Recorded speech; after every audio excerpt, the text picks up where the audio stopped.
plastic bands. He picked up one of the piles and flicked through.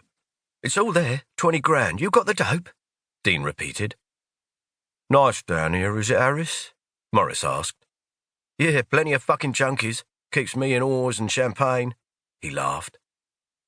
The gesture wasn't returned. "Been through our neck of the woods recently?" Morris inquired. Dean Harris hesitated for a moment. His eyes moved from Morris to Roach. "No, the last time I was up there was to meet up with Sanderson. Why do you ask?" Morris slammed the lid of the case and glared at Dean. "Word is you're peddling your shit on Sanderson's turf." "What? No, I wouldn't." "You deal your shit here, and only here," Morris began. "I am," he pleaded, but his words were cut short. "The boss gives you a good deal. He set you up, he gave you all of this." He gestured to Dean's expensive chains and luxurious car. "He started you in this game." "I know. I'm grateful." "He picked you off the streets, gave you the dope, and only took a cut from your earnings. You've made a lot of money, Dean." "Yes, and I've—" Morris continued. "Freebase. Straight from the factories. You can cut it as much as you want and sell it for whatever you fucking want as long as you keep out of the city. He gives you a good deal. You make a tidy sum. You have it easy. If there's any trouble, you come to us and we deal with it. How long you been working this area, Dean?" Maybe 2.5 years. Dean's voice cracked as he spoke. "Pure uncut cocaine and heroin," Morris continued, his mind already set on a speech. "And the entire fucking southeast coast to peddle it to. Yet you insist on coming to London and selling Sanderson's shit to Sanderson's clients right under his nose." "I swear, I didn't." Dean's voice was becoming increasingly anxious.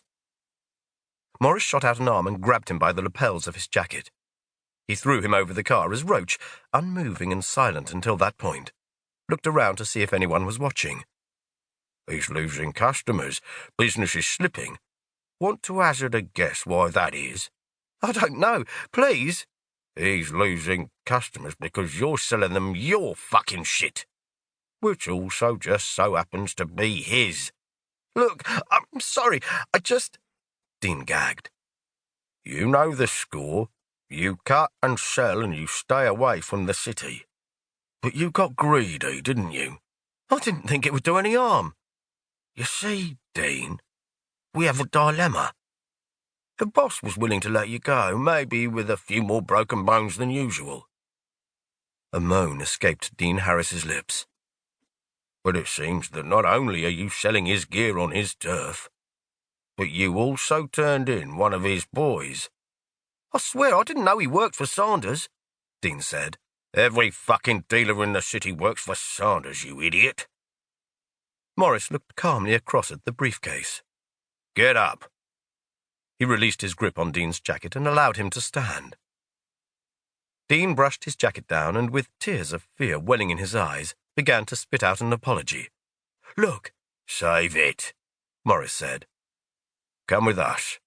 Sanders wants a word." Roach had already stalked around the back of the car, making sure to grab the briefcase as he did so. He shoved the youngster forward. Harris stumbled in shock, his quivering legs struggling to hold firm. He looked back at the two men and then continued walking. "Our car is parked near the warehouse," Roach assured as Dean kept glancing over his shoulder. As he walked into the shadows behind the warehouse and spotted the Mondeo, a wave of relief washed over his panicked face. He turned to speak to the two men with a relaxed smile. He barely had time to blink before Morris's fist crashed into his face, breaking his nose and dribbling a fountain of red from the appendage. He stumbled backwards, but his move was matched by James Roach.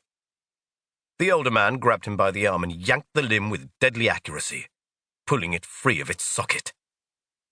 Harris opened his mouth to yelp as the pain soared with burning white heat through his body. Morris threw another punch, catching him just as he opened his mouth. The impact caused his head to jolt so hard his neck nearly snapped. Two of his teeth shattered and spilling blood into his mouth. One chipped, sending the enamel shrapnel into his upper lip. He gurgled blood.